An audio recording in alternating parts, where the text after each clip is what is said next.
Hi again, YouTube. This is extremewirehead, and this is another Vanguard intro.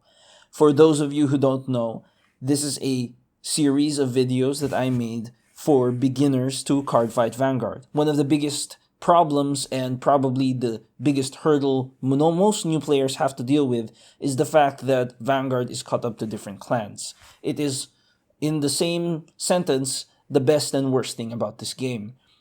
In many ways, what is important to note about the different clans is your mindset has to change when you're going up against or playing as each of these different clans. In that sense, there are many different kinds of matchups, and understanding what kind of people you can go up against and the basic psychology of the player going into the fight is going to be very important. This series is meant to give you an idea of how Kagero thinks specifically, and how you have to deal with their way of thinking, and how you might be able to get around their way of thinking so that you can better prepare yourself when you're fighting against them. In the same sense, if you have to play a Kagero deck, at least you have a basic understanding of how their decks usually run and how it will end up turning into. Let's get down to the G4. G4 for Kagero in particular. Kagero is a clan that focuses a lot about retires. So as you will see in the next few cards, retire is central to their mechanic. Let's look at the first card. First card is Mahmud. Divine Dragon Knight Mahmud. Mahmud is a very simple card. When this unit attack hits the Vanguard, choose one of your opponent's rear guards and retire it. Kagero is known for this. They are a fire-based clan of dragons and dragon knights, and their main mechanic really is just field retire in small or large quantities. Whether it is one thing or another, this is always their focus, and this is the thing that drives their gameplay. Mahmud is a very simple example. This is a very basic card for how they do things, but it does show you it is very central, and it means that things on your field have to be expendable, or at the very least have already spent their usage so that it is alright if they are lost. Kagero cannot do anything if you don't have a field that they can play with. So not giving them the choices or giving them bad choices is also an option. Moving down to the next G4, I think we can all agree that this card probably put them in the roadmap of the great strides of the Kagero clan. Flame Emperor Dragon King Root Flare. Root Flare isn't so much seen nowadays, but he is still a rather interesting card because of how simple the effect is. If the number of face-up cards in your G-zone is 2 or more, choose one of your opponent's rear guards and retire all opponent's rear guards in the same column, for the cost of facing up another copy of Root Flare, meaning you can only do this twice per game.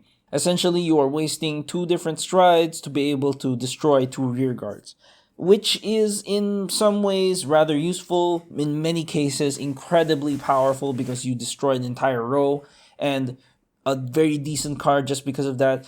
We have to understand that because they have this escalating need to retire things, you have to be prepared to lose quite a number of units, and that is a very good case. On the opposite side, Kagero has to tie themselves in understanding what is important from the other clans. It is a clan that I think is very simple to play because of those reasons, but is actually very, very difficult to master because you have to understand what is deemed important in an opponent's deck. Moving down to the G3. The G4, there's a lot of really interesting cards, but they get a bit too technical for a beginner's guide like this. So I'm going to avoid those and move on to the G3. Blade Master. To be particular, we're talking about Dragonic Blade Master. During your turn, when this G unit strides, CB1, retire a rear guard of your choice. Very simple, still a decent card, means that you can just straight up destroy things because you want to. It is not actually that strong because its GB2 is just if the number of rear guards you have is more than your opponent. This gets a crit and 5k, which is alright. It is not wonderful, it's not great, but it is a very decent choice. The next card, and probably one that everybody can remember, at least everybody who's played the game for a reasonable amount of time, because of just how iconic this card was. There was once a card called Dragonic Overlord that really showed off Kagero for the first time, but this card is what put Kagero on the map. Dragonic Overlord, the end. Counterblast 2. Choose a card named Dragonic Overlord, the end, from your hand and discard it. When this unit's attack hits, you may pay the cost. If you do, stand this unit. If you notice, you can essentially drive check twice at the cost of discard 1 CB2. Now, Kagero is known for stuff like this. Because of their ability to reduce the enemy's field in abundance, they put themselves into a strategic lead. And in terms of that strategic lead, it is very important that the game ends quickly because they cannot recover if the game ends very quickly. To do this, they have cards such as the very famous Restanding Vanguards, which is iconic to the clan, where they will force out using their advantage and paying using their advantage to try and end the game early. This is because of the repeated restandings, the repeated costing to make things very interesting. And it is something that you have to time very well to get properly used, but is a very powerful effect, especially once you've got a bit of practice on when to time exactly when to use such a thing. Still a great card even today because of the number of things that they've done to support it, and it is a very, very powerful tool that must be used responsibly because we are still talking about CB2 and we are still talking about discarding a card, even if it is the exact same card as this. The next card I want to talk about is the last G3, Dauntless Drive Dragon. Dauntless is another card that I think doesn't get enough credit. It is probably an interesting card for many people because it is a break ride. If you don't know what that means, don't worry about it. Essentially, what it means is I'm giving the skill of my Vanguard to another Vanguard. And in this case, it is the skill that at the end of the battle that this unit attacked, it can stand again at the cost of discarding 3 cards. This, at the time of its creation, actually made it very interesting because you were essentially turning any card into a copy of Dragonic Overlord and giving them the ability to choose if they wish to restand. In this case, Dauntless Drive does not require an on-hit and can be forced upon you, but because of the costing, you have to be very careful about the timing. Kagero in particular has this love-hate relationship with triggers, and this card is no exception to that rule. The G2 that we're looking at, we're not going to look at too many because I think you already get a good grasp, and I'm only going to talk about some of the more interesting ones. First up, we have Dragonic Burnout. Dragonic Burnout skill is when this unit is placed on R, if you have a Kagero Vanguard, choose an Overlord from your drop zone, put it into the bottom of your deck, and retire a rear guard. Now, this is done with the cost of a Soul Blast, which actually isn't that much, and honestly, this card is very simple in its design. You have very simple cards like this all over the G2 line of and G1 line of Kagero. CB1, Soul Blast 1, Soul Blast 2, Soul Blast, Counter Blast 2, and all of these things. Now, what makes them different is, of course, the requirements to get their effects off. This card in particular does mean that you can recycle the G3s, which almost all Overlords are, as far as I know. And it means that you can keep the cycle going because you could possibly draw it down the line, which increases the replayability of the deck and keeps you alive longer to reach those goals. Now, because of the Soul Blast costing, you have to be very careful about timing this with other cards, and it actually works much better with some other mechanics such as Legion rather than Stride, but I'm getting ahead of myself. This card is decent because it doesn't even use the CB, which is integral to a lot of these restanding skills, and in essence means that it is fit for use in almost every Overlord deck. The final G2 that I'm going to look at, the second G2, is Wyvern Strike Tejas. If this unit would attack, it may instead attack an opponent's unit in the back row of the same column as this unit. Tejas is one of those cards that I think gets forgotten, and for many reasons, it's probably deserved. But I think it's very important to look at such a card as an interesting case point. Back in the day, Kagero was trying to do these interesting things, and one of those things that really caught my attention was Tejas. Being able to attack the back row doesn't sound like such a great thing, but recall that even today, we are talking about rear guards that are hitting 7k. And in some cases, the G2 line is actually very expendable compared to the G1 line, and they have to be very careful about which G1 they play.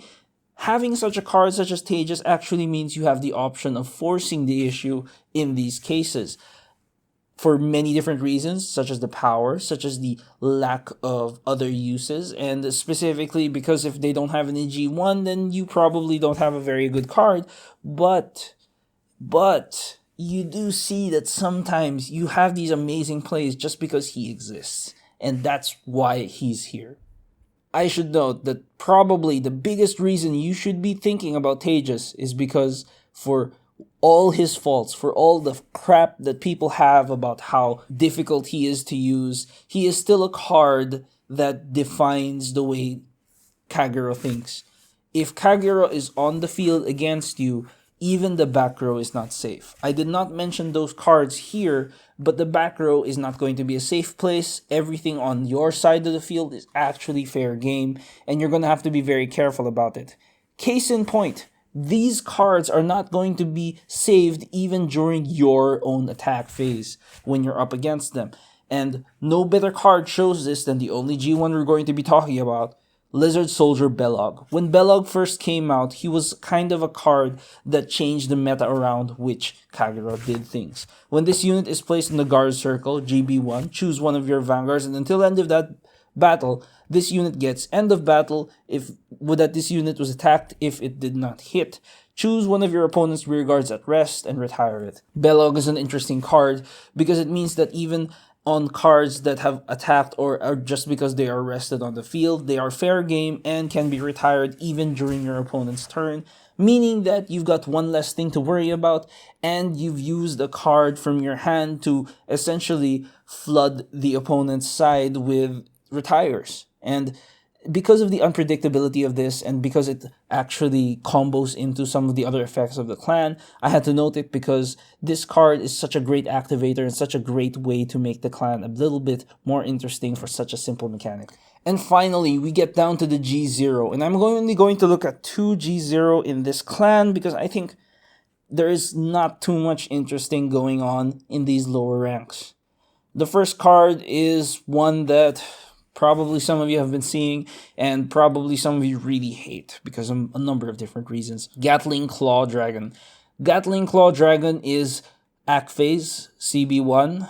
Put it into Soul, choose your Kagero Vanguard. If you have a Kagero Vanguard, choose up to one of your opponent's grade 0 rear guards and retire it. Very simple. This card is a draw trigger that, if played and put into your Soul, can retire an opponent's G0. Adds to your Soul, which is useful in some cases, and in the greater scheme of things can get rid of starters that are rather annoying and other units that are very low grade and still integral to the way that the clan works. Gatling Claw is not something that you want in your hand because it is a draw trigger, but if it does show up, and that does happen in some cases, you at least have some alternate uses for him, which makes him a versatile card, very decent card, and something that a lot of people really like to put in just because it gives you that extra dash of mobility even with a bad hand. And finally, the card that I think everyone talks about because he just got unbanned, but he's been there since almost the very beginning of the clan. We have, of course, Lizard Soldier Conroe. As one of the original Forerunners, he still has the old text. When another Kagero rides this unit, you may call this card to a rearguard circle. Axe skill on the rearguard, counterblast 1, retire this unit, search your deck for any grade 1 or less Kagero, reveal it to your opponent, put it into your hand, and shuffle your deck. Very simple. He's a shooter. He's a very simple shooter, but because of the number of different new cards that came out with the sets and the great power levels that started to show up when the G0, you had this difficult way of controlling how consistent a clan could be. Now that the other clans have somewhat caught up to that idea, they have decided to release the ban, and I cannot stress it enough.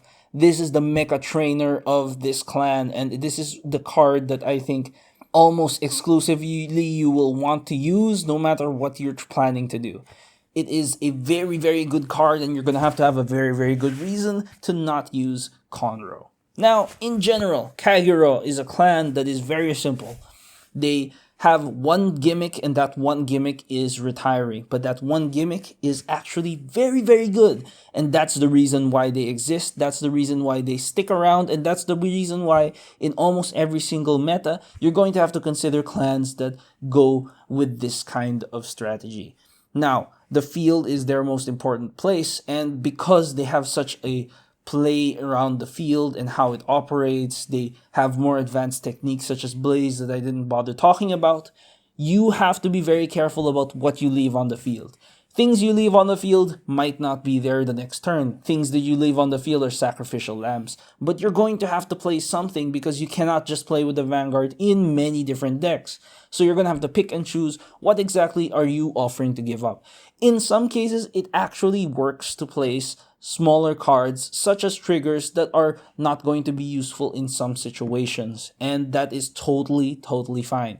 In other senses, you can actually force the issue if you think that they don't have the cards to hold their defense. One of the things that many people forget about how Kagero operates, because of their heavy costing with all these restands and fancy moves, they actually run on a very bare minimum defense. And because of that bare minimum defense, it is very easy to break their defense and break them the moment after they've done their fancy tricks. Wait for that moment, use your hand to burst them down, and you've got yourself a win. Now, Kagero is a very simple clan to build with, and it's got a lot of tricks that you can later on evolve into, but it is, for my experience, on the beginner intermediate level, and because of the way that it operates, can actually evolve into the advanced level once you've got a hang of the other clans. Because of that, I really like this clan. Has a lot of strategy, has a lot of great plays, and actually has a decent number of cards that are cheap and easily affordable, which makes it a very powerful clan to offer to many players. I hate its guts, but that's the way that it works. Now, because of all of these things, I believe that Kagero is a great place to start, and it does teach you a number of different things about the opponent's clans and how to pace yourself in understanding these costs, because the fires of hell can burn you too. That is my thoughts on Kagero here in Cardfight Vanguard. Let me know what you think about the clan and how they operate, and I'll see you for another clan intro next time. This has been Extreme Wirehead signing out.